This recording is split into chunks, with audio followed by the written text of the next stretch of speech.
Hello,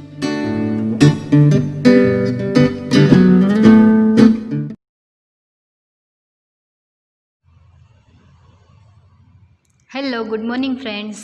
organic chemistry 304ની અંદર આપણે કાલે એસિટો એસિટિક એસ્ટરની બનાવટ, ભૌતિક ગુણધર્મો અને રાસાયણિક ગુણધર્મો જોઈ ગયા. આજે આપણે એમાં આગળ જોઈએ રાસાયણિક ગુણધર્મ. તો ફર્સ્ટ તો આપણે એનું સ્ટ્રક્ચર આપણને યાદ છે, CH3 CO CH2 C double bond O CH2 CH3. બરાબર. અહીંયા CH2 CH3 આ જે છે CH2 બતાવે છે, CH2 CH3 એક બાજુ મિથાઇલ ગ્રુપ, એક બાજુ ઇથાઇલ ગ્રુપ, વચ્ચે સક્રિય મિથિલિન ગ્રુપ. અહીંયા જે છે એ શું છે? CH2 સક્રિય મિથિલિન ગ્રુપ, એસિટો એસિટિક એસ્ટર. બરાબર. એના આપણે ભૌતિક એની બનાવટ જોઈ, આપણે એની બનાવટ પછી એના ભૌતિક ગુણધર્મો પણ જોઈ ગયા. આ બનાવટ જોઈ હતી. બનાવટની અંદર આપણે શું કર્યું હતું? તો ફર્સ્ટ તો કે ઇથાઇલ એસિટેટના 2 અણુ સાથે આપણે રિએક્શન ઇથેનોલની હાજરીમાં કરીએ તો ઇથાઇલ એસિટો એસિટેટ મળે છે. અને ઇથાઇલ એસિટો એસિટેટ જે છે એના સોડિયમ સોલ્ટ, એની બંનેની આપણે મિકેનિઝમ જોઈએ તો ફર્સ્ટ જે છે એ ઇથેનોલના એના સોડિયમ સોલ્ટ સાથે રિએક્શન કરો એટલે સોડિયમ ઇથોક્સાઇડ બને. એ જે સોડિયમ ઇથોક્સાઇડ જે છે એના બીજા અણુ સાથે તમે સોડિયમ ઇથોક્સાઇડના બીજા અણુ સાથે રિએક્શન કરો એટલે મધ્યવર્તી સંયોજન બને. અને મધ્યવર્તી સંયોજનની જ્યારે બીજા એસિટો એસિટિક બીજા ઇથાઇલ એસિટેટ સાથે રિએક્શન કરો એટલે તમને sodium salt of aceto acetic ester મળે. બરાબર. આ જે આખી રિએક્શન જે છે એ synthesis of aceto acetic ester, aceto acetic એસ્ટરની સિન્થેસિસ બનાવટ છે. બરાબર. એના પછી આપણે જોયું હતું એસિટો એસિટિક એસ્ટરના ભૌતિક ગુણધર્મો. આ એનું કીટોઇનોલ ચલરૂપકતા દર્શાવે છે, બંને ફોર્મ એના બતાવે છે. હવે એના ભૌતિક ગુણધર્મો પણ જોયા. મીઠી વાસવાળું, રંગવિહીન, પ્રવાહી છે, આલ્કોહોલ અને ઇથરમાં દ્રાવ્ય છે, ઉત્કલન બિંદુ 181 ડિગ્રી સેલ્સિયસ છે. બરાબર. પછી એના રાસાયણિક ગુણધર્મ આપણે જે જોયા હતા એમાં ફર્સ્ટ આપણે મોનો અને ડાય સોડિયમ સોલ્ટ બનાવ્યા હતા.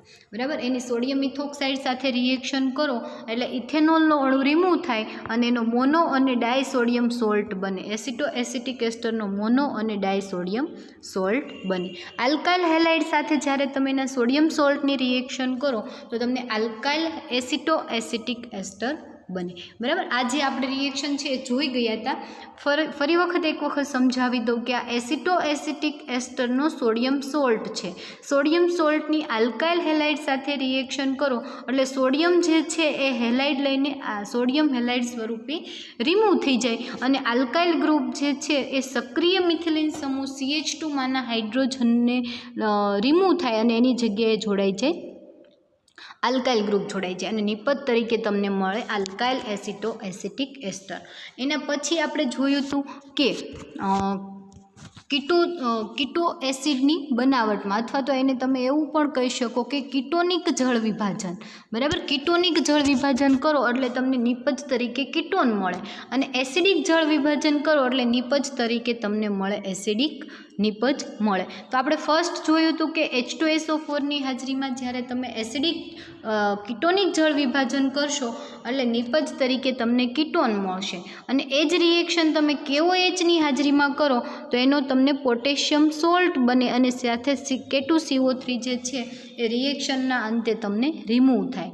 બરાબર. તો આ જે રિએક્શન હતી એ કીટોનિક જળ વિભાજન એટલે કે રિએક્શનના અંતે તમને નિપજ મળે કીટોન, એસિટોન અથવા તો કીટોન મળે.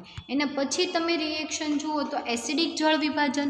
એસિડિક જળ વિભાજન છે એ એસિટો એસિટિક એસ્ટરના આલ્કાઇલ વ્યુત્પન્નનું ઇથેનોલિક KOH વડે જળ વિભાજન કરવાથી એસિડિક એસિડ અને તેના સંયોજનો મળે છે. જ્યારે તમે એસિડિક જળ વિભાજન આલ્કોહોલની હાજરીમાં કરશો, આલ્કોહોલિક KOHની હાજરીમાં, એટલે તમને નિપજ તરીકે એસિડ મળશે. બરાબર. બંને એસિટિક એસિડ જે છે એ એસિડિક છે અને સાથે ઇથેનોલનો અણુ કેવો થશે? રિમૂવ થશે. તો આ જે રિએક્શન જે છે એને કહેવાય ઇથેનોલિક એસિડિક જળ વિભાજન. એના આપણે ઉદાહરણ લીધું હતું KOH સાથે પણ એ રિએક્શન થાય છે. ઇથેનોલિક KOH વડે જળ વિભાજન કરો તો ઇથેનોલનો અણુ રિમૂવ થાય અને સાથે નિપજ તમને એસિટો એસિટિક એસ્ટરનો પોટેશિયમ ક્ષાર મળે. બરાબર. અહીંયા સુધી આપણે જોઈ ગયા હતા હવે આપણે જોઈએ આના પછી કે મોનોબેઝિક એસિડ અને ડાયબેઝિક એસિડની બનાવટમાં એસિટો એસિટિક એસ્ટરનો ઉપયોગ. બરાબર. તો મોનો એસિટિક એસિડ એટલે કે જેની અંદર COOH, મોનોબેઝિક એસિડ એટલે કે એની અંદર COOH ફંક્શનલ ગ્રુપ એક જ આવેલું હોય. બરાબર. તો મોનોબેઝિક એસિડ, તો ફર્સ્ટ તો આપણે જોઈએ કે monosodium salt of aceto acetic એસ્ટર, એટલે ફર્સ્ટ આ જે છે CH3CO CH COO C2H5 એટલે એસિટો એસિટિક એસ્ટરનો સોડિયમ સોલ્ટ, એટલે monosodium salt of aceto acetic ester. એની રિએક્શન તમે પ્રોપાઇલ ક્લોરાઇડ, પ્રોપાઇલ એટલે કે પ્રોપેનનો એક હાઇડ્રોજન રિમૂવ થાય ત્યાં ક્લોરિન આવે એટલે પ્રોપાઇલ ક્લોરાઇડ બને. એની રિએક્શન તમે જ્યારે કરો monosodium salt of aceto acetic એસ્ટર સાથે, એટલે સોડિયમ જે છે એ ક્લોરિન લઈ NaCl સ્વરૂપે રિમૂવ થશે. બરાબર. અહીંયા શું આવશે? NaCl સ્વરૂપે રિમૂવ થશે. NaCl સ્વરૂપે રિમૂવ થશે અને આ જે પ્રોપાઇલ ગ્રુપ જે છે એ સોડિયમ જ્યાંથી રિમૂવ થયો ત્યાં જોડાઈ જશે C3H7. બરાબર. ફરી વખત રિએક્શન આની આ જ રિએક્શન ફરીવાર જુઓ. શું કહે છે? મોનોબેઝિક એસિડ મોનોકાર્બોક્સિલિક એસિડનું સંશ્લેષણ. બરાબર. એટલે મોનોબેઝિક એસિડના સંશ્લેષણમાં એસિટો એસિટિક એસ્ટર જે છે એના સોડિયમ સોલ્ટનો યુઝ થાય છે. એટલે આપણે જ્યારે monosodium salt of aceto acetic એસ્ટરની reaction આપણે પ્રોપાઇલ ક્લોરાઇડ સાથે કરીએ, પ્રોપાઇલ ક્લોરાઇડ સાથે કરશો એટલે શું થશે? તો કે અહીંયાથી Na અને Cl, NaCl સ્વરૂપે રિમૂવ થશે અને આ જે NaCl સ્વરૂપે રિમૂવ થશે અને આ પ્રોપાઇલ ગ્રુપ જે છે એ કાર્બનની અહીંયા વેલેન્સી ખાલી થશે ત્યાં જોડાઈ જશે એટલે પ્રોપાઇલ એસિટો એસિટિક એસ્ટર. બરાબર. પ્રોપાઇલ એસિટો એસિટિક એસ્ટર બનશે. એ જે પ્રોપાઇલ એસિટો એસિટિક એસ્ટર બને એનું તમે KOH વડે જળ વિભાજન કરો. તો KOH વડે જળ વિભાજન કરવાથી ફર્સ્ટ તો શું થશે? તો કે અહીંયાથી C3 અહીંયાથી, બરાબર, અહીંયાથી બોન્ડ બ્રેક થશે, અહીંયા OH, અહીંયા H. બરાબર. એટલે એક નિપજ તમને મળશે CH3COOH, CH3COOH. હવે સેકન્ડ નિપજ અહીંયાથી જળ વિભાજન થશે એટલે અહીંયા OH, અહીંયા H. એટલે સેકન્ડ નિપજ તમને મળશે C2H5OH, એટલે C2H5OH. બરાબર. જ્યાં પોઇન્ટર હું કરું છું ત્યાં નજર રાખજો તો તમને ખબર પડશે કઈ રીતે તમને નિપજ મળી. બરાબર. અને થર્ડ નિપજ જે છે એક અહીંયા H, એટલે અહીંયા CH હતું ત્યાં CH2 થઈ જશે અને સાથે C3H7, આ C3H7 CH2COOH, CH3CH2COOH. ફરી વખત સમજો કઈ રીતે કઈ નિપજ મળે છે. બરાબર. આ જે તમને મળ્યું પ્રોપાઇલ એસિટો એસિટિક એસ્ટર, એનું તમારે સાંદ્ર ઇથેનોલિક હાજરીમાં KOH વડે જળ વિભાજન કરવાનું છે. જળ વિભાજન કરશો અહીંયાથી બોન્ડ બ્રેક થશે, અહીંયાથી બોન્ડ બ્રેક થશે, અહીંયા OH, અહીંયા H, અહીંયા H, અહીંયા OH. આવી રીતે કેટલા 3 ભાગ પડશે, 2 પાણીના અણુ ઉમેરાશે અને નિપજ જે મળશે એ CH3COOH, એટલે CH3COOH. એસિટિક એસિડનો એક અણુ રિમૂવ થયો, પછી C2H5OH, C2H5OH એટલે ઇથેનોલનો એક અણુ રિમૂવ થયો અને વચ્ચેથી CH3H7, આ C3H7, C3H7 CH2 અને COOH. બરાબર. આટલી નિપજ તમને એક મળશે એટલે C3H7 CH2 COOH. એની અંદર જુઓ તો કેટલા કાર્બન છે? તો કે ફર્સ્ટ આ 3 કાર્બન, આ ચોથો ને આ પાંચમો. 5 કાર્બનવાળો COOH હોય તો એને પેન્ટેનોઇક એસિડ કહેવાય. એટલે પેન્ટેનોઇક એસિડ જે નિપજ તમને મળે છે એની અંદર એક જ COOH ગ્રુપ છે એટલે એને મોનોબેઝિક એસિડ કીધું.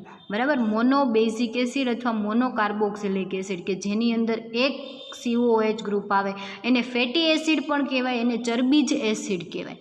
અથવા તો એનો મોનોબેઝિક એસિડ કહેવાય, મોનોકાર્બોક્સિલિક એસિડ કહેવાય. તો મોનોકાર્બોક્સિલિક એસિડમાં કોનો ઉપયોગ? તો કે mono aceto acetic ester, monosodium salt of aceto acetic એસ્ટરનો ઉપયોગ થાય છે. બરાબર. હવે એના પછી આપણે જોઈએ એનું એક ઉદાહરણ આપેલું છે સક્સિનિક એસિડ. બરાબર. તો સક્સિનિક એસિડ બનાવવા માટે પણ શેનો?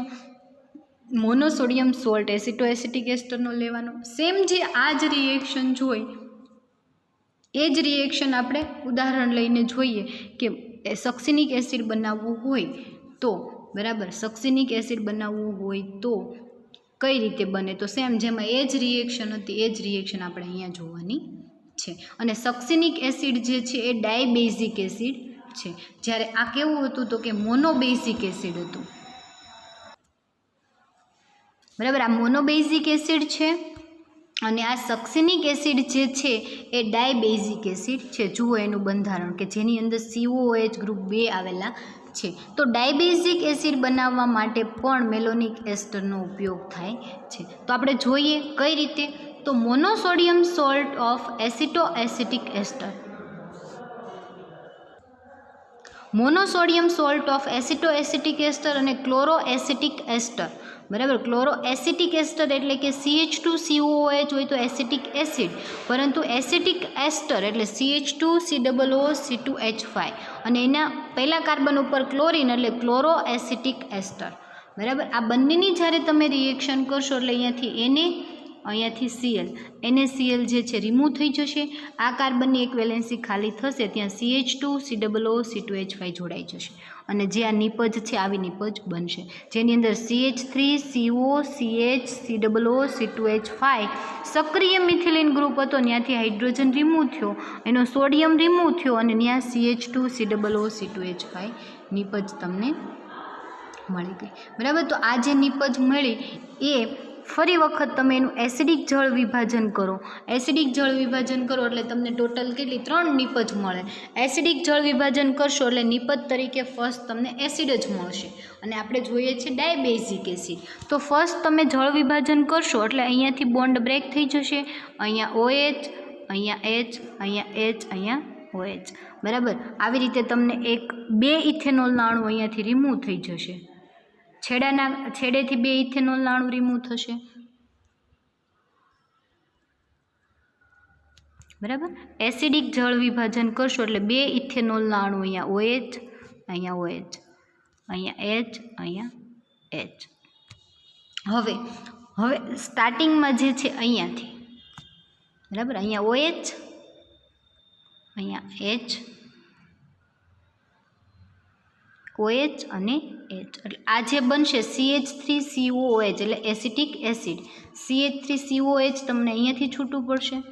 પછી અહીંયાથી 2 ઇથેનોલના અણુ, આ 2 ઇથેનોલના અણુ રિમૂવ થયા અને વચ્ચેથી શું થશે? અહીંયા COOH, અહીંયા COOH, અહીંયા CH2 એટલે CH2COOH, CH2COOH સક્સિનિક એસિડ જે છે તમને અહીંયા મળશે. એટલે ટોટલ તમને કેટલી? 3 નિપજ, એક અહીંયાથી, 2 ઇથેનોલના અણુ અહીંયાથી અને વચ્ચેથી CH2COOH.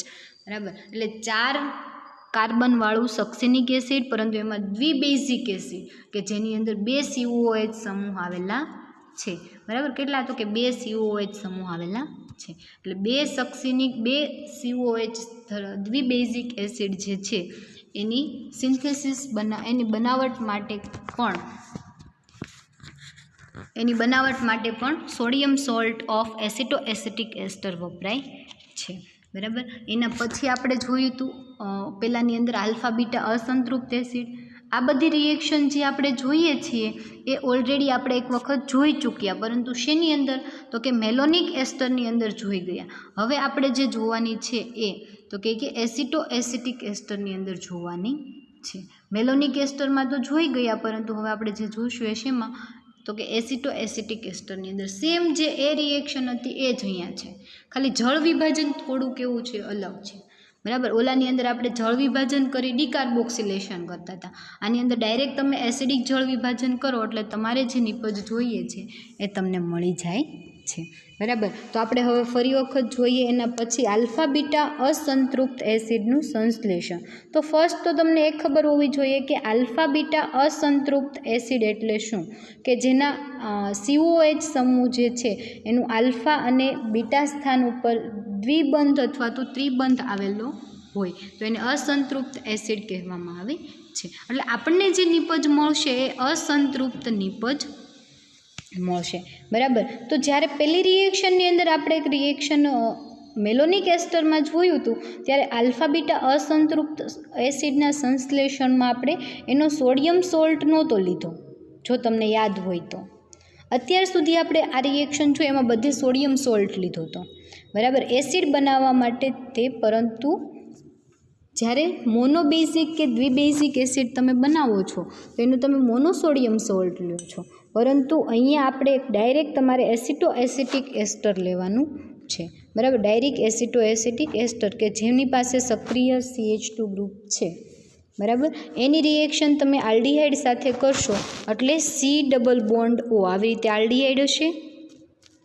એમાંનો ડબલ બોન્ડ જે છે એ ડબલ બોન્ડ બ્રેક થશે, કાર્બનની 2 વેલેન્સી ખાલી થશે, ઓક્સિજન જે છે એ સક્રિય મિથિલિન ગ્રુપમાંના H2ને લઈ H2O સ્વરૂપે રિમૂવ થશે અને એ રિએક્શન તમારે પિરિડીન બેઝની હાજરીમાં કરવાની છે.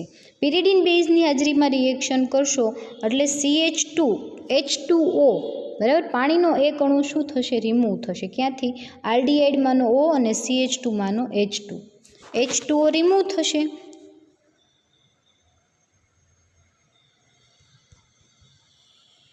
બરાબર. H2O રિમૂવ થશે, અહીંયાથી OH, અહીંયાથી ઓક્સિજન, અહીંયાથી H2O રિમૂવ થશે અને બંને કાર્બનની 2 વેલેન્સી જે ખાલી થઈ એ બંને ડબલ બોન્ડ દ્વારા જોડાઈ જશે. એટલે તમને જે નિપજ મળશે એ ડબલ બોન્ડવાળી આલ્ફા બીટા અસંતૃપ્ત. અને એ જે તમને નિપજ મળે એનું તમે એસિડિક જળ વિભાજન કરો એટલે એસિડિક જળ વિભાજન કરવાથી ફર્સ્ટ જે નિપજ તમને મળશે એ ક્યાંથી, તો કે અહીંયાથી આ બોન્ડ બ્રેક થશે ને અહીંયાથી, અહીંયા OH, અહીંયા H, અહીંયા OH, અહીંયા H, અહીંયા H, અહીંયા OH, બરાબર. આવી રીતે RCH double bond CH COOH alpha beta અસંતૃપ્ત નિપજ તમને મળશે, બરાબર. આલ્ફા બીટા અસંતૃપ્ત નિપજ, આ જે તમને નિપજ મળી એ આલ્ફા બીટા અસંતૃપ્ત સાથે ઇથેનોલનો અણુ રિમૂવ થશે, એસિટિક એસિડ રિમૂવ થશે, જે તમે ઓલરેડી આગળ જોઈ ચૂક્યા છો. સેમ એ જ રીતે એસિડિક જળ વિભાજન, બરાબર. અને એનું નીચે તમે ઉદાહરણ લઈને રિએક્શન જુઓ તો આલ્ડીહાઇડની જગ્યાએ તમે કીટોન લ્યો તો કીટોનથી પણ તમારે આ જ રિએક્શન થાય. કીટોનમાંના ડબલ બોન્ડ બ્રેક થાય, H2 જે છે H2O લઈને રિમૂવ થાય, આ કાર્બનની 2 વેલેન્સી ખાલી થાય, આ કાર્બનની 2 વેલેન્સી બંને જોડાઈ જાય, એસિડિક જળ વિભાજન કરો, અહીંયાથી બોન્ડ બ્રેક થાય, એક છૂટું પડી જશે અને અહીંયાથી બોન્ડ બ્રેક થાય, ત્યાંથી ઇથેનોલ છૂટું પડી જશે અને તમને જે નિપજ મળશે એ આવી કંઈક નિપજ મળશે, જેની અંદર આલ્ફા બીટા સ્થાન ઉપર ડબલ બોન્ડ આવેલો હશે. એટલે એને આલ્ફા બીટા અસંતૃપ્ત એસિડ કહેવામાં આવે છે. તો આ જે રિએક્શન હતી એ આલ્ફા બીટા અસંતૃપ્ત એસિડના સંશ્લેષણ માટેની રિએક્શન હતી. તો આપણે જે સિન્થેસિસ જોઈએ છીએ કે સિન્થેસિસ તો આપણે કરીએ છીએ પરંતુ એની અંદર જે વપરાય છે એ શું વપરાય છે, તો કે મેલોનિક એસ્ટર વપરાય છે. એટલે એની આપણે એપ્લિકેશન્સ જોઈએ છીએ કે મેલોનિક એસ્ટર જે છે એ કઈ જગ્યાએ વપરાય છે, બરાબર. એટલે આ જે છે એસિટો એસિટિક એસ્ટર જે છે બંને એ આપણે વાપરીને આપણે શું બનાવ્યું, આલ્ફા બીટા અસંતૃપ્ત એસિડ જે છે એની સિન્થેસિસ આપણે કરી. તો ઓલાની અંદર પણ આપણે આલ્ફા બીટા અસંતૃપ્ત એસિડ બનાવ્યા હતા, જેમાં તમને યાદ હોય તો સિન્નામિક એસિડ પણ આપણે બનાવ્યો હતો. તો આની અંદર પણ આપણે સિન્નામિક એસિડ બનાવશું, બરાબર. પહેલાંની અંદર આપણે સિન્નામિક એસિડ જે બનાવ્યો હતો એ આપણે આમાં પણ બનાવશું. એ પહેલાં ક્રોટોનિક એસિડના સંશ્લેષણમાં. તો ક્રોટોનિક એસિડ શું છે? આલ્ફા બીટા અસંતૃપ્ત acid. Crotonic acid alpha beta અસંતૃપ્ત એસિડ. એસિટાલ્ડીહાઇડ લ્યો, આલ્ડીહાઇડનો ડબલ બોન્ડ બ્રેક થશે, H2 લઈ H2O સ્વરૂપે રિમૂવ થઈ જશે અને એ જે તમને નિપજ મળે એનું જળ વિભાજન કરો એટલે અહીંયા OH, અહીંયા H, અહીંયાથી જળ વિભાજન કરો, અહીંયા OH, અહીંયા H, બે પાણીના અણુ જોડાઈ જાય અને એસિટિક એસિડ અને ઇથેનોલ રિમૂવ થાય અને નિપજ તરીકે તમને મળે ક્રોટોનિક એસિડ. જોઈ લો રિએક્શન. આલ્ફા બીટા અસંતૃપ્ત એસિડના સંશ્લેષણ માટેની રીત.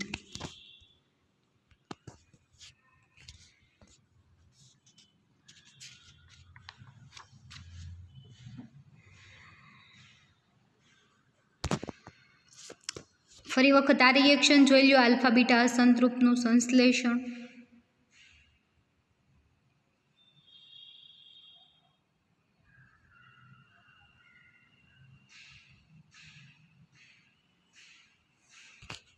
હવે આપણે જોઈએ સિનામિક એસિડના સંશ્લેષણમાં. બરાબર, તો આપણે જે મેલોનિક એસ્ટર લીધું હતું એમાં પણ બેન્ઝાલ્ડિહાઇડ સાથે રિએક્શન કરી હતી, પરંતુ ખાલી ફેર કેટલો હતો તો કે એમાં અહીંયા જે છે એ બંને જગ્યાએ C2H5 હતા. આમાં CH3 છે ને અહીંયા C2H5, ખાલી એટલો ફેર છે. બરાબર, તો આપણે બેન્ઝાલ્ડિહાઇડની જ્યારે રિએક્શન કરશું તો બેન્ઝાલ્ડિહાઇડ પાસે રહેલો આલ્ડિહાઇડ ગ્રુપ જે છે C ડબલ બોન્ડ O અને H આવી રીતે હશે. એમાંનો ડબલ બોન્ડ બ્રેક થશે. CH2 માંના 2H2 ઓક્સિજન લઈ H2O સ્વરૂપે દૂર થશે અને કાર્બનની 2 વેલેન્સી ખાલી થશે. આ કાર્બનની પણ 2 વેલેન્સી ખાલી થશે અને બંને કાર્બન કાર્બન ડબલ બોન્ડ દ્વારા જોડાઈ જશે.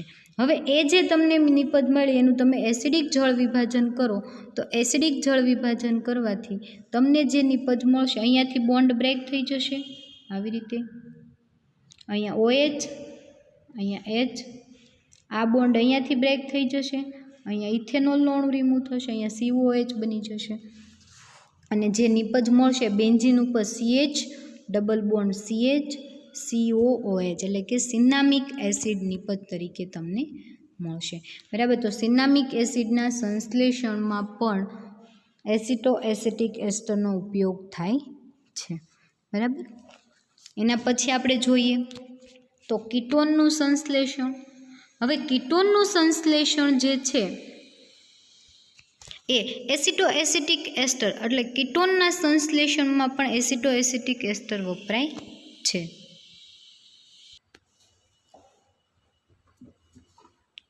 એટલે કીટોનના સંશ્લેષણમાં પણ એસિટો એસિટિક એસ્ટર વપરાય છે. આપણે જોઈએ કઈ રીતે તો કીટોનના સંશ્લેષણમાં એટલે નિપજ તમને મળશે એ કીટોનિક નિપજ મળશે. તો એસિટો એસિટિક એસ્ટર કે તેના મોનો અથવા ડાય આલ્કાઇલ સંયોજન જે છે, મોનો અથવા તો ડાય આલ્કાઇલ એટલે શું તો કે એનો એક સક્રિય મિથિલિન ગ્રુપ છે CH2, એનો એક હાઇડ્રોજન રિમૂવ થાય અને આલ્કાઇલ ગ્રુપ આવે, એનો બીજો હાઇડ્રોજન રિમૂવ થાય અને બીજો આલ્કાઇલ ગ્રુપ આવે, તો એનો મોનો આલ્કાઇલ ગ્રુપ અને ડાય આલ્કાઇલ ગ્રુપ. બરાબર, મોનો અને ડાય આલ્કાઇલ સંયોજન જે છે એનું તમે કીટોનિક જળ વિભાજન કરો, સોરી 1 મિનિટ, યસ, તમે એનું કીટોનિક જળ વિભાજન કરો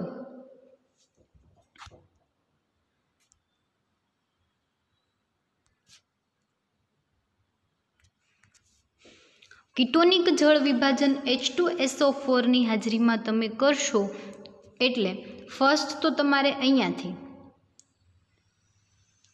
બોન્ડ બ્રેક થશે, અહીંયાથી બોન્ડ બ્રેક થશે.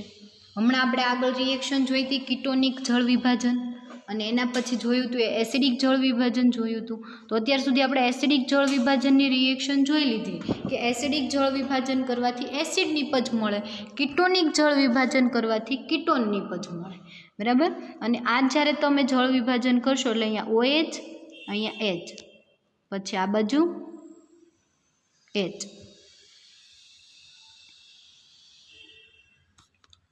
એક જ મિનિટ, યસ, અહીંયાથી તમે જળ વિભાજન કરશો એટલે અહીંયા H, અહીંયા OH, વચ્ચેથી CO2નો અણુ જે છે એ દૂર થઈ જશે અને આ બાજુથી ઇથેનોલ બનશે C2H5 અને આ બાજુ જે નિપજ તમને મળશે એ alkyl group CH2 CO CH3. બરાબર, આ નિપજ તમને કીટોન સ્વરૂપે RCH2 CO CH3 નિપજ તમને કીટોન ફોર્મની અંદર મળશે. એટલે જે નિપજ મળશે એ કીટોનિક નિપજ તમને મળશે.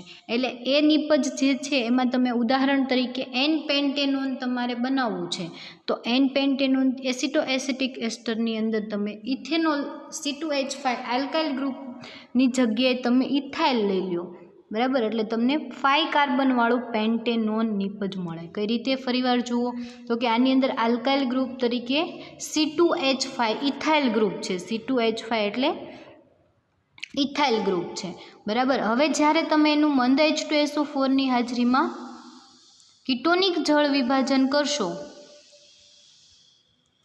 બરાબર, મંદ H2SO4ની હાજરીમાં કીટોનિક જળ વિભાજન કરશો, અહીંયાથી બોન્ડ બ્રેક થશે, અહીંયાથી બોન્ડ બ્રેક થશે, અહીંયા H અને અહીંયા H, અહીંયા H અને અહીંયા OH, બરાબર. ઇથેનોલ રિમૂવ થશે, CO2નો અણુ બ્રેક થશે અને નિપજ જે તમને બનશે એ એન પેન્ટેનોન બનશે, બરાબર. નિપજ જે બનશે એ એન પેન્ટેનોન બનશે. એટલે કે નિપજ ક્યાંથી તમને મળશે? અહીંયાથી C2H5 CH2 CO CH3 C2H5 CH2 CO CH3 N પેન્ટેનોન, બરાબર. એટલે કીટોનિક જળ વિભાજન કરશો એટલે નિપજ તરીકે તમને મળશે કીટોન. અને ડાયકીટોનનું સંશ્લેષણ કરવું હોય તો ડાયકીટોન બનાવવા માટે તમારે આલ્કાઇલ ગ્રુપની અંદર એક કીટોન ગ્રુપ તમે એડ કરી દો એટલે તમને નિપજ મળે ડાયકીટોન. કઈ રીતે જુઓ તો ફર્સ્ટ રિએક્શન જે તમને આપેલી છે એસિડ ક્લોરાઇડ સાથે રિએક્શન કરવાની છે. એસિડ ક્લોરાઇડ સાથે રિએક્શન એસિટો એસિટિક એસ્ટરની કરશો એટલે સક્રિય મિથિલિન ગ્રુપ જે છે ત્યાં આલ્કાઇલ કીટોન, બરાબર, ક્લોરીન જે છે એક હાઇડ્રોજન લઈ HCl સ્વરૂપે દૂર થઈ જશે. જુઓ ક્યાંથી HCl રિમૂવ થશે? સક્રિય મિથિલિન ગ્રુપ પાસેથી એક હાઇડ્રોજન, એસિડ ક્લોરાઇડ પાસેથી ક્લોરીન, HCl રિમૂવ થઈ ગયું. કાર્બનની એક વેલેન્સી ખાલી થઈ, આ કાર્બનની એક વેલેન્સી ખાલી થઈ, બંને વચ્ચે બોન્ડ બની ગયો ને આલ્કાઇલ કીટોન જે છે એ તમારું અંદર દાખલ થઈ ગયું. હવે જે આલ્કાઇલ કીટોન બન્યું તમે એનું કીટોનિક જળ વિભાજન કરો એટલે ફર્સ્ટ તો અહીંયાથી બોન્ડ બ્રેક થશે, અહીંયાથી બોન્ડ બ્રેક થશે, અહીંયા H જોડાશે, અહીંયા OH જોડાશે એટલે એક ઇથેનોલનો અણુ રિમૂવ થશે અને એક CO2નો અણુ રિમૂવ થશે. આમ તો 2 થશે, બરાબર. 2 CO2ના અણુ અને 2 ઇથેનોલ, સોરી અહીંયા ખોટું છે, અહીંયા તમને જે 2 અણુ બતાવે છે એ 2 અણુ રિમૂવ થાય નહીં, ફક્ત એક જ અણુ રિમૂવ થશે, બરાબર.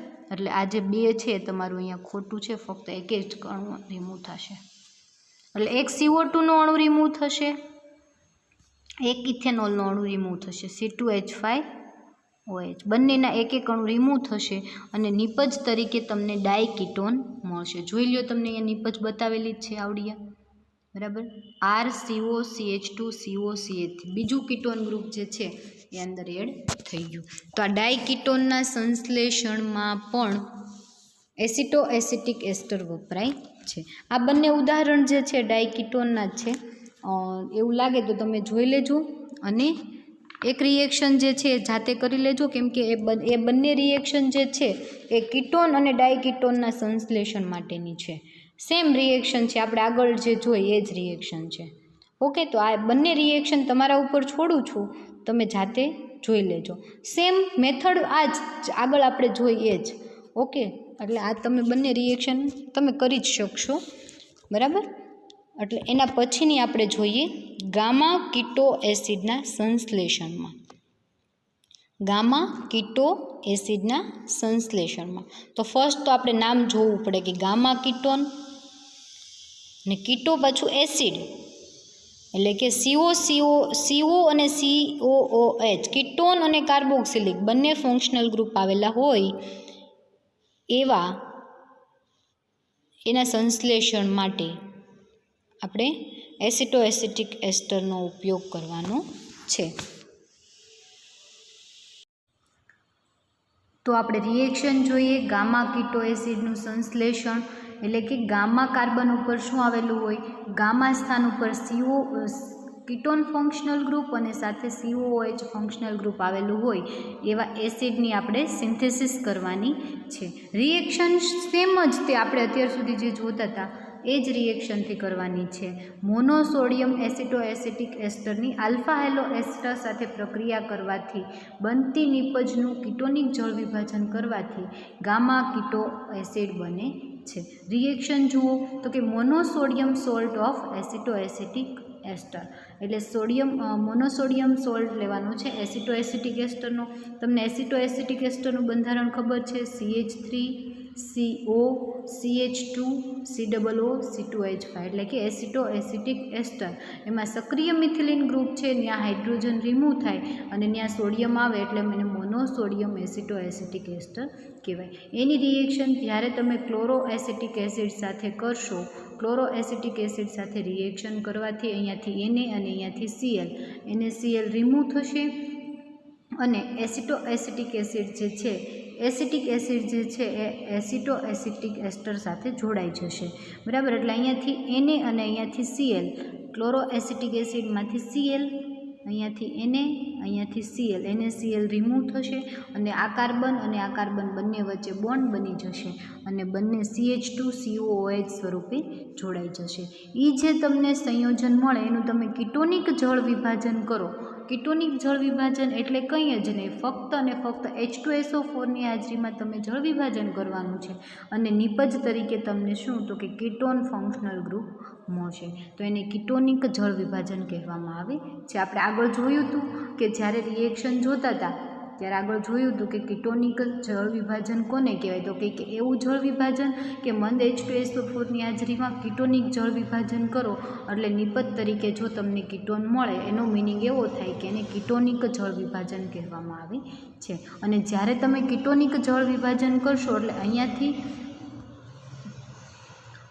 અને અહીંયાથી બોન્ડ બ્રેક થશે. એક ઇથેનોલનો બંને જગ્યાએ એક જગ્યાએ OH અને એક જગ્યાએ H જોડાઈ જશે અને એક ઇથેનોલનો અણુ અને વચ્ચેથી CO2નો અણુ રિમૂવ થઈ જશે અને નિપજ મળશે, તમને કીટોનિક નિપજ મળશે. બરાબર, તો એ જ રિએક્શન આપણે આની અંદર જોવાની છે કે જ્યારે તમે મોનોસોડિયમ સોલ્ટ ઓફ એસિટોએસિટિક એસ્ટરની NaCl સાથે રિએક્શન કરશો એટલે જે તમને સંયોજન મળે એનું તમે કીટોનિક જળ વિભાજન કરો તો કીટોનિક જળ વિભાજન કરવાથી અહીંયાથી બોન્ડ બ્રેક થઈ જશે, આ બોન્ડ બ્રેક થઈ જશે, અહીંયાથી બોન્ડ બ્રેક થઈ જશે, અહીંયાથી બોન્ડ બ્રેક થઈ જશે, અહીંયા OH અને અહીંયા H, અહીંયાથી ઇથેનોલનો અણુ C2H5OH, ઇથેનોલનો એક અણુ રિમૂવ થશે અને એક CO2નો અણુ રિમૂવ થઈ જશે અને નિપજ જે તમને બનશે CH3CO CH2COOH. બરાબર, એટલે એનું નામ થશે ગામા કીટો વેલેરિક એસિડ. એનું નામ ગામા કીટો વેલેરિક એસિડ શા માટે પડ્યું તો કે COH સમૂહનો આલ્ફા કાર્બન, બીટા કાર્બન અને આ ગામા કાર્બન ઉપર કીટોન સમૂહ આવેલો હોવાથી એને ગામા કીટો વેલેરિક, 5 કાર્બનવાળું COOH હોય એને વેલેરિક એસિડ કહેવાય અને એના ગામા સ્થાન ઉપર કીટોન ફંક્શનલ ગ્રુપ આવેલું હોવાથી એને ગામા કીટો વેલેરિક એસિડ કહેવામાં આવે છે. તો આ હતું તમારે ગામા કીટો વેલેરિક એસિડના સંશ્લેષણમાં એસિટોએસિટિક એસ્ટરનો ઉપયોગ. હવે આપણે એના પછી જોઈએ તો એલિસાયક્લિક સંયોજનોના સંશ્લેષણમાં. તો ફર્સ્ટ તો આપણને એ ખબર પડવી જોઈએ કે એલિસાયક્લિક સંયોજન કોને કહેવાય.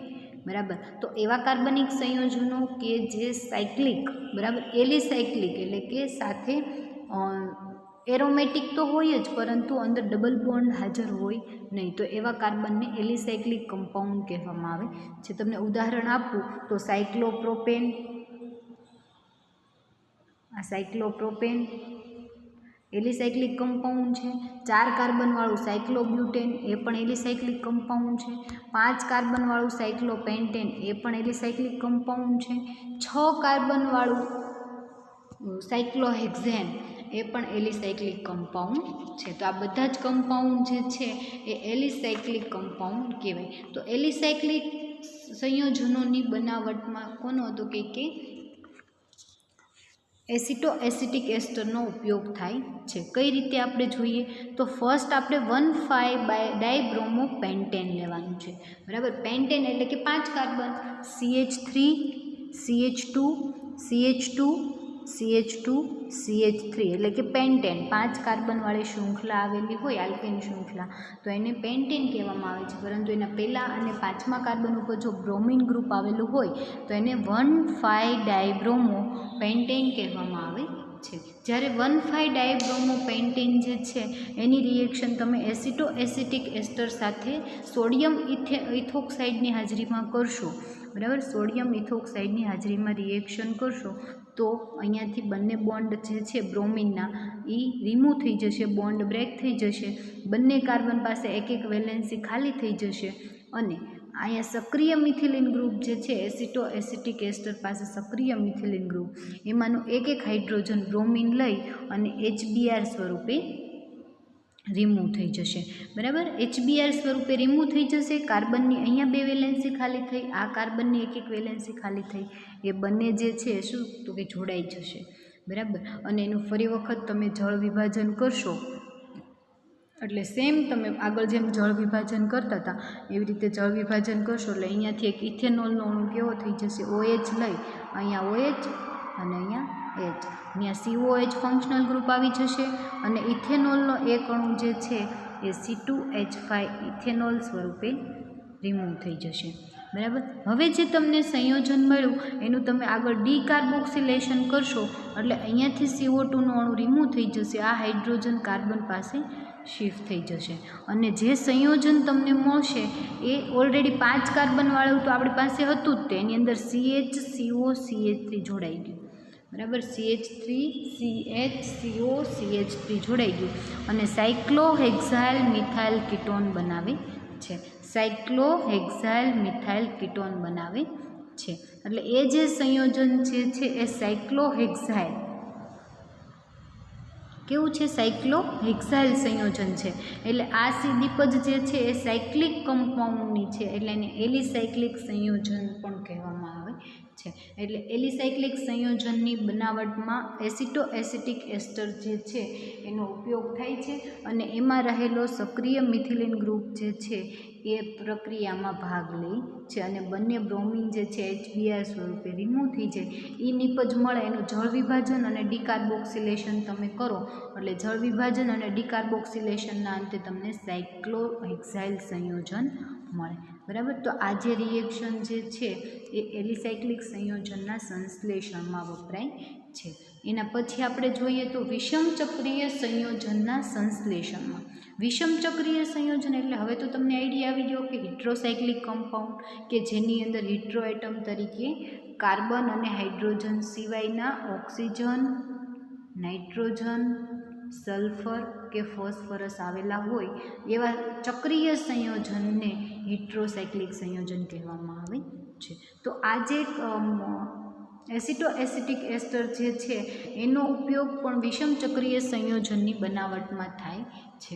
જોઈએ આપણે કઈ રીતે કે એસિટો એસિટિક એસ્ટર જે છે વિષમ ચક્રીય સંયોજન બનાવવા માટે કઈ રીતે ઉપયોગ થાય છે। તો આની પહેલાં આપણે જોયું હતું મેલોનિક એસ્ટર, એની અંદર પણ આ જ રિએક્શન હતી અને આની અંદર પણ આ જ રિએક્શન છે, ફક્ત ફેર કેટલો છે કે એની અંદર આપણે બાર્બિટુરિક એસિડ બનાવ્યું હતું અને એમાં લીધું હતું મેલોનિક એસ્ટર, આમાં આપણે લેવાનું છે એસિટો એસિટિક એસ્ટર એટલે એને છેડાના કાર્બન ઉપર એક ઇથાઇલ ગ્રુપ અને એક મિથાઇલ ગ્રુપ આવેલો હશે, જ્યારે ઓલાની અંદર શું હતું તો કે છેડાના કાર્બન ઉપર બંને જગ્યાએ ઇથાઇલ ગ્રુપ આવેલા હતા। હવે જ્યારે તમે વિષમ ચક્રીય સંયોજનની રિએક્શન જુઓ છો તો યુરિયા, બરાબર, યુરિયાનું બંધારણ તમને ખબર છે NH2CONH2, બરાબર, NH2CONH2 અને એસિટો એસિટિક એસ્ટરનું તમે ઇનોલ ફોર્મ લેશો, બરાબર, ઇનોલ ફોર્મ લેવાનું છે, કીટોન ફોર્મ નહીં, આ એનું ઇનોલ ફોર્મ છે।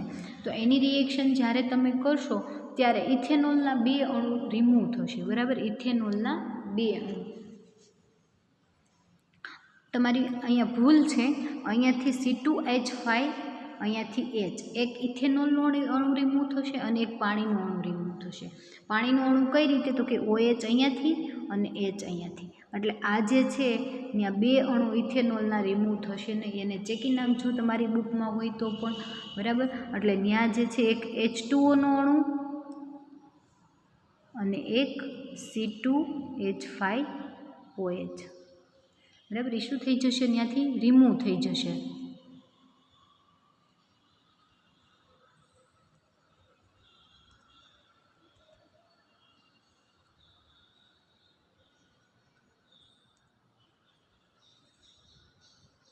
એટલે જે સંયોજન તમને બનશે એ કેવું તો કે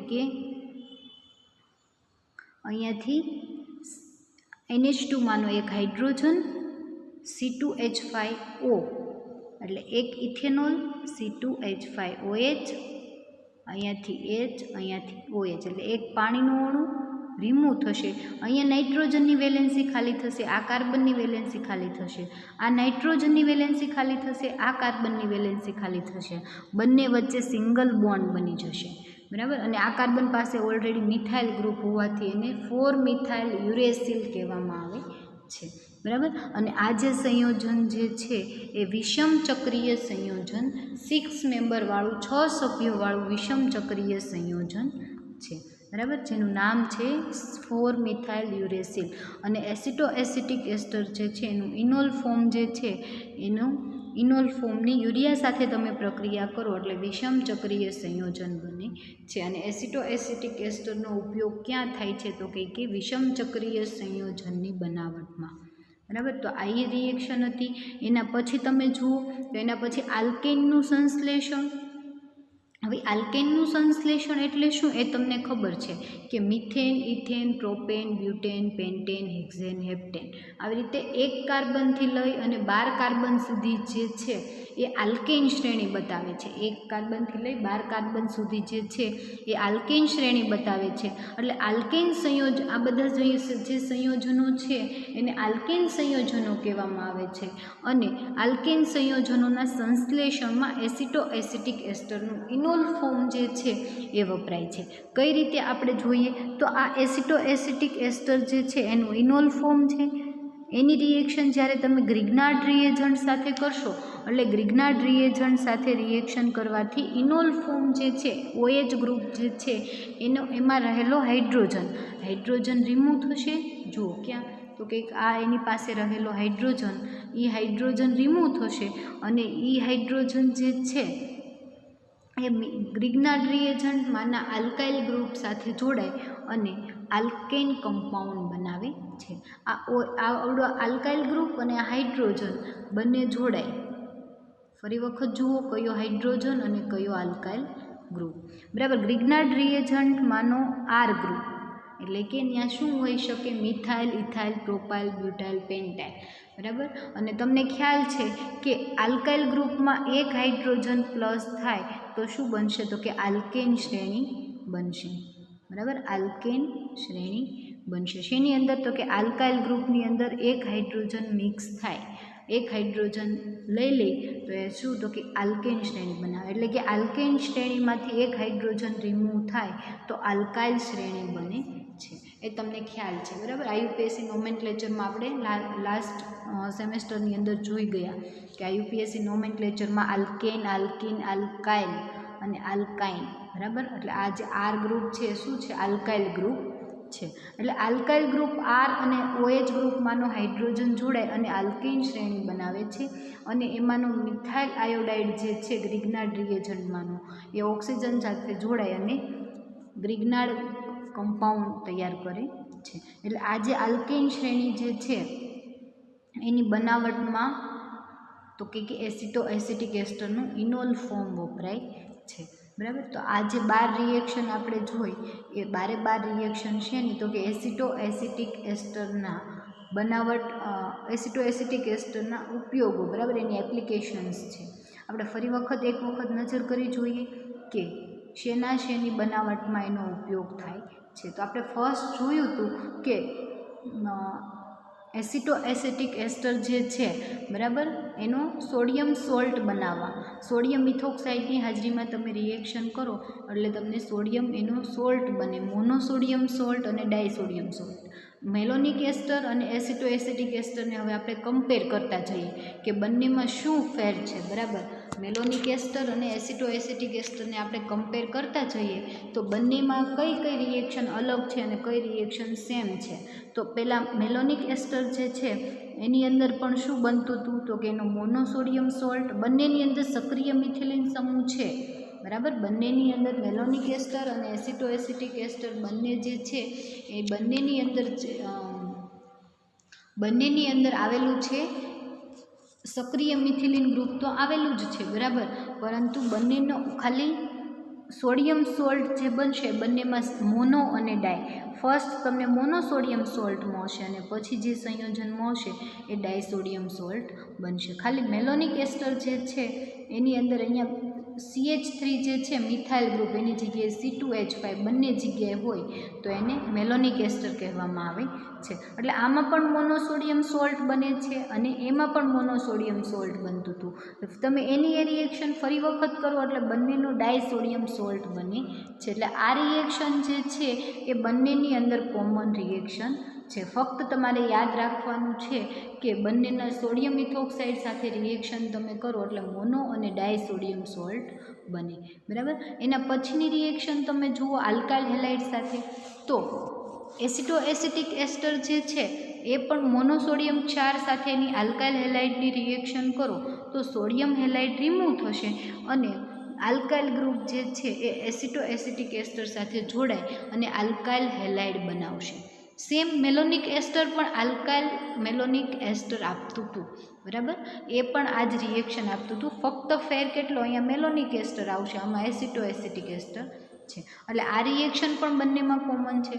પછી જળ વિભાજન, તો ફર્સ્ટ આપણે કીટોનિક જળ વિભાજન જોઈએ અને પછી એનું એસિડિક જળ વિભાજન. કીટોનિક જળ વિભાજન એટલે શું, તો કે પ્રક્રિયાના અંતે નિપજ તરીકે તમને કીટોન મળે, બરાબર. તો આ રિએક્શન પહેલાંમાં પણ જોવા મળતી હતી અને આમાં પણ જોવા મળે છે, બરાબર. બંનેની અંદર આ રિએક્શન જોવા મળે છે. તો આપણે ફર્સ્ટ કીટોનિક જળ વિભાજન જોઈએ કે કીટોનિક જળ વિભાજન જે છે એ શું કહે છે, તો કે મંદ H2SO4 સાથે તમે ગરમ કરશો એટલે નિપજ તરીકે તમને એસિટોન અથવા તો કોઈ પણ કીટોન મળે. એટલે એ એવું બતાવે છે કે જ્યારે તમે રિએક્શન કરો એટલે નિપજ તરીકે તમને કીટોન નિપજ મળે તો એ કીટોનિક જળ વિભાજન દર્શાવે છે. જ્યારે જળ વિભાજન કરશો એટલે આવી રીતે બોન્ડ બ્રેક થશે. એક ઇથેનોલનો અહીંયા OH અને અહીંયા H, એક ઇથેનોલનો અણુ અને વચ્ચેથી એક CO2નો અણુ રિમૂવ થશે અને નિપજ તરીકે તમને મળશે એસિટોન અથવા તો કીટોન સંયોજન મળશે. અને એ જ રિએક્શન જો તમે KOHની હાજરીમાં કરો તો KOHની હાજરીમાં કરવાથી એનો પ્રથમ એનો સોડિયમ પોટેશિયમ સોલ્ટ મળશે અને એ પોટેશિયમ સોલ્ટ જે છે K2CO3 સ્વરૂપે રિમૂવ થશે, એક ઇથેનોલનો અણુ રિમૂવ થશે અને નિપજ તરીકે તમને જે મળશે એ કીટોન સંયોજન મળશે, બરાબર. એના પછી તમે જુઓ તો એસિડિક જળ વિભાજન, તો એસિડિક જળ વિભાજન મેલોનિક એસ્ટરમાં પણ જોવા મળતું હતું અને એસિટો એસિટિક એસ્ટરમાં પણ કીટોની એસિડિક જળ વિભાજન જોવા મળતું હતું. તો એમાં શું થતું હતું, તો એમાં તો બંને જગ્યાએ C2H5 હતા એટલે એમાં બંને અહીંયા પણ C2H5 અને અહીંયા પણ C2H5 એટલે અહીંયાથી બોન્ડ બંનેમાં બ્રેક થાય, એક બાજુ H અને એક બાજુ OH, બરાબર. એમાં પણ આવી જ રીતે જળ વિભાજન થતું હતું અને નિપજ તરીકે તમને એસિટિક એસિડના એમાં એક જ અણુ મળતો હતો, આની અંદર તમને 2 અણુ એસિટિક એસિડના મળે છે અને સાથે એક અણુ ઇથેનોલનો રિમૂવ થાય છે. જ્યારે પહેલી રિએક્શનમાં 2 અણુ ઇથેનોલના રિમૂવ થતા હતા અને સાથે એક ડિકાર્બોક્સિલેશન કરવાથી CO2નો અણુ રિમૂવ થતો હતો, બરાબર. તો સેમ પહેલાંના જેવી જ રિએક્શન આની અંદર તમને એક ઇથેનોલનો અણુ રિમૂવ થાય છે, એમાં 2 અણુ રિમૂવ થતા હતા, એમાં CO2નો અણુ રિમૂવ થતો હતો ડિકાર્બોક્સિલેશન કરવાથી, અહીંયા CO2નો અણુ રિમૂવ થતો નથી, અહીંયા એસિટિક એસિડના તમને 2 અણુ મળે છે, બરાબર. તો એટલો ફેર છે મેલોનિક એસ્ટર અને એસિટો એસિટિક એસ્ટરમાં. હવે એના પછીની રિએક્શન આપણે જોઈએ તો જે આગળ આપણે રિએક્શન જોઈ એ જ તમને અહીંયા ઉદાહરણ તરીકે આપેલી છે. એના પછી મોનોબેઝિક એસિડ અને ડાયબેઝિક એસિડની બનાવટમાં એસિટો એસિટિક એસ્ટરનો ઉપયોગ થાય છે. તો સેમ મેલોનિક એસ્ટરનો ઉપયોગ પણ મોનોબેઝિક એસિડ અને ડાયબેઝિક એસિડ બનાવવા માટે થતો હતો, બરાબર. અને એમાં આપણે જે બનાવ્યું હતું એ એસિટિક એસિડ બનાવ્યું હતું, બરાબર. એસિટિક એસિડ, બ્યુટેનોઇક એસિડ અને વેલેરિક એસિડ બનાવ્યા હતા. આની અંદર આપણે પ્રોપાઇલ એસિટો એસિટિક એસિડ અને N-પેન્ટેનોઇક એસિડ આની અંદર આપણે જે બનાવીએ છીએ પેન્ટેનોઇક એસિડ. રિએક્શન બંનેમાં સેમ કે આલ્કાઇલ હેલાઇડ સાથે તમે રિએક્શન કરો એના સોડિયમ સોલ્ટની, એટલે એના સોડિયમ સોલ્ટમાંથી સોડિયમ હેલાઇડ જે છે એ રિમૂવ થઈ જશે અને એ જે સંયોજન તમને મળે એનું આગળ તમે જળ વિભાજન કરો બરાબર, એટલે નિપજ એસિડિક જળ વિભાજન તમે કરશો એટલે નિપજ તરીકે તમને જે સંયોજન મળશે એ કેવું તો કે મોનોબેઝિક એસિડ મળશે. એના પછી ડાયબેઝિક એસિડમાં પણ એનો ઉપયોગ થાય છે. તો સેમ તમારે ઓલામાં પણ એના ડાયબેઝિક એસિડ બનાવવા માટે ઉપયોગ થતો હતો, બરાબર. આ ઉદાહરણ તરીકે સક્સિનિક એસિડ આપણે લીધું છે ડાયબેઝિક એસિડમાં. તો ઓલાની અંદર આપણે એડિપિક એસિડ બનાવ્યું હતું. એડિપિક એસિડ, સક્સિનિક એસિડ અને બીજું બે, બરાબર, એડિપિક એસિડ અને સક્સિનિક એસિડ બનાવ્યા હતા. આની અંદર આપણે ફક્ત ને ફક્ત સક્સિનિક એસિડ જે છે એ જોવાનું છે. તો દ્વિબેઝિક એસિડ એટલે કે એની અંદર 2 COOH ગ્રુપ આવેલા હોય તો એને દ્વિબેઝિક એસિડ કહેવાય. તો એ બનાવવા માટે આપણે લેવાનું છે મોનોસોડિયમ સોલ્ટ ઓફ એસિટોએસિટિક એસ્ટર અને એની રિએક્શન ક્લોરોએસિટિક એસ્ટર સાથે કરો એટલે NaClનો અણુ દૂર થાય, અહીંયાથી Cl, NaCl દૂર થાય અને એ જે સંયોજન મળે એનું તમે એસિડિક જળ વિભાજન કરો એટલે અહીંયાથી 2 અણુ ઇથેનોલના રિમૂવ થઈ જાય અને બંને જગ્યાએ COOH ફંક્શનલ ગ્રુપ આવી જાય. અને એ જે COOH ફંક્શનલ ગ્રુપ તમને મળ્યું એ જે બતાવે છે એ શું બતાવે છે તો કે સક્સિનિક એસિડ કે જેની અંદર 2 COOH ગ્રુપ આવેલા છે, દ્વિબેઝિક એસિડ છે. એના પછી આલ્ફા બીટા અસંતૃપ્ત એસિડના સંશ્લેષણમાં. તો ઓલાની અંદર પણ આપણે જોયું હતું આલ્ફા બીટા અસંતૃપ્ત એસિડ. તો આલ્ફા બીટા અસંતૃપ્ત એસિડ કોને કહેવાય તો કે એના આલ્ફા અને બીટા કાર્બન ઉપર ડબલ બોન્ડ આવેલો હોય તો એને આલ્ફા બીટા અસંતૃપ્ત એસિડ કહેવામાં આવે છે. તો તમને જે રિએક્શન બતાવી છે એ આલ્ડીહાઇડ, એમાં પણ આપણે આલ્ડીહાઇડ સાથે જ રિએક્શન કરી હતી અને એમાં પણ આપણે મેલોનિક એસ્ટર લીધો હતો.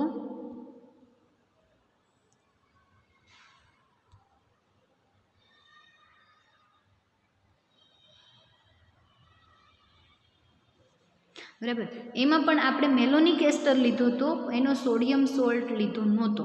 આપણે આમાં પણ આલ્ડીહાઇડ એટલે રિએક્શન બંને કેવી થઈ, સરખી થઈ. એમાં તમારે પિરિડીનની હાજરીમાં રિએક્શન કરવાની છે, આમાં પણ પિરિડીનની હાજરીમાં રિએક્શન કરવાથી નિપજ તરીકે તમને આલ્ફા બીટા અસંતૃપ્ત નિપજ મળે છે.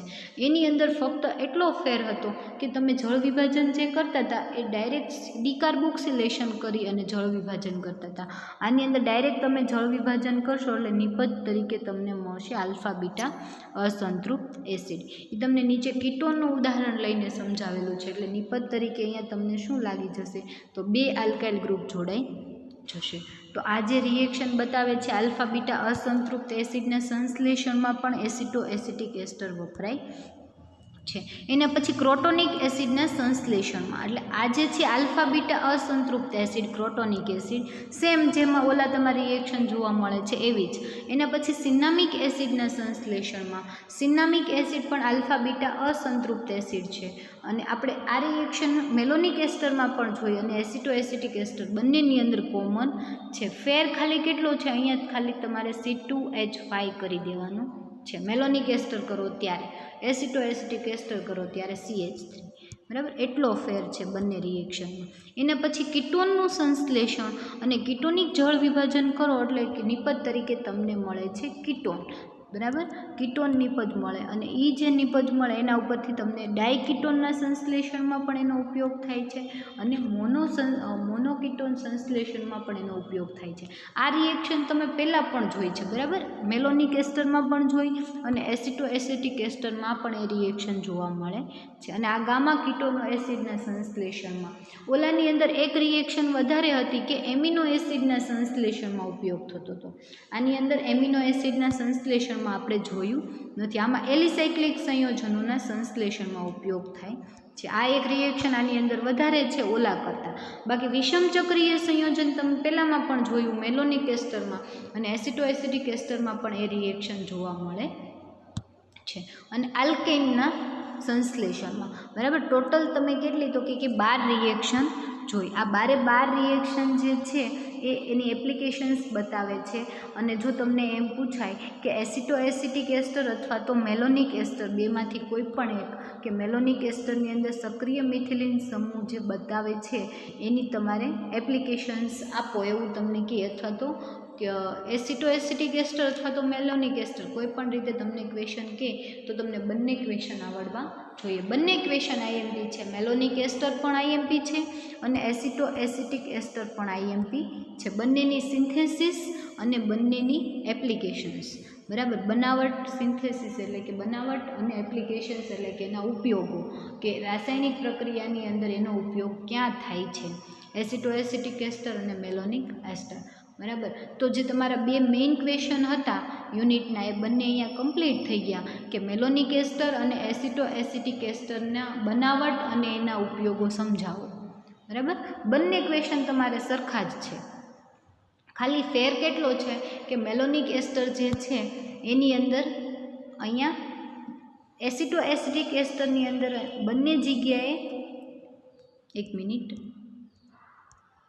હા, મેલોનિક એસિટો એસિટિક એસ્ટર છે એની અંદર એક છેડે મિથાઇલ ગ્રુપ અને એક છેડે ઇથાઇલ ગ્રુપ, અહીંયા CH2 છે, બરાબર. એક છેડે મિથાઇલ ગ્રુપ અને એક છેડે ઇથાઇલ ગ્રુપ આવેલું છે. જ્યારે મેલોનિક એસ્ટરની અંદર બંને જગ્યાએ ઇથાઇલ ગ્રુપ આવેલા છે, એટલે બંને જગ્યાએ CH2 CH3 CH2 CH3 જોડાયેલા છે. ફર્ક બંનેમાં એટલો જ છે, ખાલી સિન્થેસિસ બંનેની અલગ છે અને એપ્લિકેશન્સ બંનેની સરખી છે. બેમાંથી કંઈ પણ એક્ઝામમાં તમને પૂછાઈ શકે, તો તમને આવડવું જોઈએ. જો રિએક્શન તમને યાદ ન રહી તો હજી એક વખત કહું કે 5 વખત 10 વખત ઘરે લખી નાખજો, એટલે તમને આરામથી યાદ રહી જશે. એક ક્વેશ્ચન કરશો તો એના ઉપરથી બંને ક્વેશ્ચન આવડી જશે. અને એક્ઝામમાં તમારે 2 ક્વેશ્ચન પૂછાશે એ ફરજિયાત છે, અને 2માંથી 1 લખવો એ પણ તમારા માટે ફરજિયાત છે. અને તમને 50% ઓપ્શન ક્યાંથી મળવાનો છે કે 2માંથી 1 ક્વેશ્ચન હશે જ તે અને લખવાનો જ છે, બરાબર. આ બંને, આ તમારું યુનિટ જે છે તમારું 50% ઓપ્શનની અંદર ચાલે છે, બરાબર. 50% ઓપ્શન એટલે શું, તો કે કા આ કરો ને કા આ કરો, બરાબર. 2માંથી 1 તો તમારે પૂછાશે જ તેને, 2માંથી 1 તો તમારે લખવાનું જ છે, બરાબર. એટલે તમે જો કરો છો 2 ક્વેશ્ચન પણ એમાંથી 1 લખવાનું છે એ ફરજિયાત છે. એટલે તમારે બહુ ઇઝી ક્વેશ્ચન હતા બંને, અને બંનેની સિન્થેસિસ પણ બહુ ઇઝી છે, એટલે જોઈ લેજો, બરાબર. એક વખત તો મેં તમને કરાવી દીધી, હવે જવાબદારી રહી તમારે કરવું છે કે નહીં, બરાબર. જો તમે કરો તો તમારા સારા માટે છે, 2 વખત લખો તો તમને ફાયદામાં છે, મને તો કંઈ ફાયદો છે જ નહીં, બરાબર.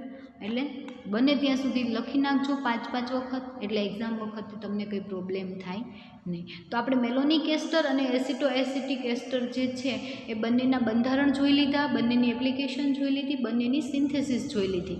હવે આપણે મેલોનિક એસ્ટર અને એસિટો એસિટિક એસ્ટરની ટ્રોટોમેરિઝમ એટલે કે ચલરૂપકતા જોવાની છે. મેં તમને ચલરૂપકતા પહેલાં તો લેક્ચરમાં સમજાવેલી જ છે, બરાબર. અહીંયા સક્રિય મિથિલિન ગ્રુપ CH2 આવેલું છે, બરાબર. અને ચલરૂપકતા આપણે બંનેની અંદર જોયેલી છે, પરંતુ તમારા સિલેબસનો પોઈન્ટ છે કે એસિટો એસિટિક એસ્ટર અને મેલોનિક એસ્ટરની અંદર ચલરૂપકતા ટ્રોટોમેરિઝમ સમજાવો. કદાચ ક્યારેક તમને 2 માર્ક કે 5 માર્ક કે 2 કે 5 માર્કમાં પૂછાઈ જાય કે બંનેની અંદર ચલરૂપકતા સમજાવો, કોને કહેવાય ટ્રોટોમેરિઝમ.